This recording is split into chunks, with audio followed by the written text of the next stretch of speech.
Vision 2025 പേരിൽ സംസ്ഥാന കോൺഗ്രസിൽ തർക്കം മുറുകുന്നു. തിരുവനന്തപുരത്ത് ഇന്ന് നടന്ന യോഗത്തിൽ നിന്ന് വിട്ടുനിന്ന പ്രതിപക്ഷ നേതാവ് വി ഡി സതീശൻ. ഇന്നലെ നടന്ന KPCC യോഗത്തിൽ സതീശനെതിരെ വിമർശനം ഉയർന്നിരുന്നു.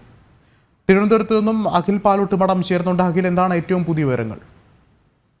വിഷ്ണു, കഴിഞ്ഞ ദിവസം KPCCയുടെ ഓൺലൈൻ യോഗത്തിലാണ് പ്രതിപക്ഷ നേതാവ് വി ഡി സതീശനെതിരെ KPCC ഭാരവാഹികൾ രൂക്ഷമായ ഭാഷയിൽ വിമർശനം ഉന്നയിച്ചത്.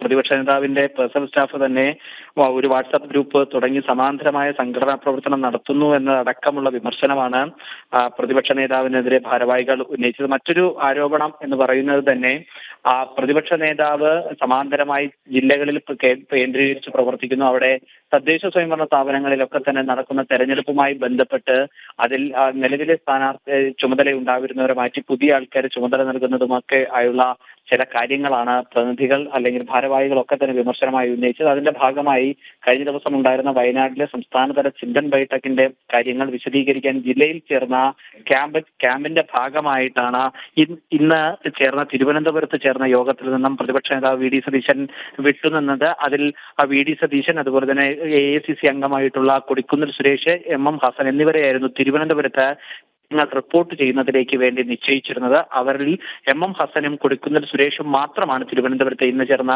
യോഗത്തിൽ പങ്കെടുത്തത്. അതിനോടൊപ്പം തന്നെ മറ്റു ഒരു പ്രധാനപ്പെട്ട കാര്യം, ഇന്ന് തിരുവനന്തപുരത്ത് ചേർന്ന യോഗത്തിൽ നിന്നും യൂത്ത് കോൺഗ്രസിന്റെ പ്രതിനിധികളും മാറി നിന്നു എന്നതും ഏറെ ശ്രദ്ധേയമായ ഒരു കാര്യമാണ്. വിഷ്ണു, അഖിൽ പാലോട്ടുമടമാണ് വിവരങ്ങൾ നൽകിയത്.